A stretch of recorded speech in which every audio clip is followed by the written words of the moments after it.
উদযাপন করলেন না, নির্বিকারভাবে পপিং ক্রিজের মধ্যে দাঁড়িয়ে রইলেন। লিটন দাস জানেন তার সামর্থ্যের তুলনায় এমন সব 50 বেশ মামুলি। তিনি নিজেও হয়তো তার প্রতি প্রত্যাশা রাখেন আকাশচুম্বী। একটা ম্যাচের বিরতি, স্কোয়াডে ছিলেন না লিটন। চট্টগ্রাম কিংসের বিপক্ষে সেরা 15তেও রাখা হয়নি তাকে। এরপর তিনি ফিরলেন সিলেট স্ট্রাইকার্সের বিপক্ষে, আর এই ফেরা হলো তার চিরচেনা রূপে। একটা ম্যাচের বিশ্রামই লিটনকে দিয়েছে দারুণ স্থিতিশীলতা।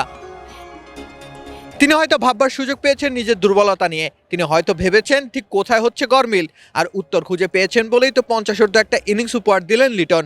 2 দিন আগে সজোরে ব্যাট চালানোর অনুশীলন চালিয়েছেন, এদিন প্রতিফলন ঘটালেন।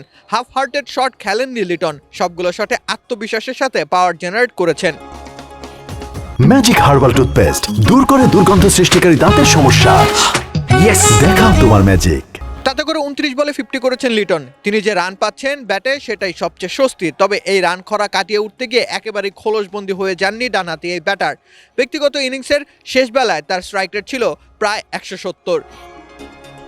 নিজের স্বভাবজাত খেলাটাই খেলেছেন তিনি। দিনটা তার যাচ্ছে ভালো, তাই তো ভালো দিনটাকে যথাযথভাবে ব্যবহার করতে চাইলেন। 50 করেই থেমে থাকেননি। সেঞ্চুরির প্রত্যাশায় থাকা লিটনের ইনিংস থামে 73 রানে। এতে দোষের কিছু নেই, কিন্তু একটা জিনিস অন্তত প্রমাণ করলেন লিটন, তার সত্যিকার অর্থেই বিশ্রামের প্রয়োজন। একটু লম্বা সময়ের বিশ্রাম লিটনকে বানাতে পারে আরও ভয়ঙ্কর, আরও ধারাবাহিক। সেই সুযোগ লিটন কি নিজেকে দিতে চাইবেন? সিলেট থেকে রাকিব হোসেন রুম্মান, খেলা 71।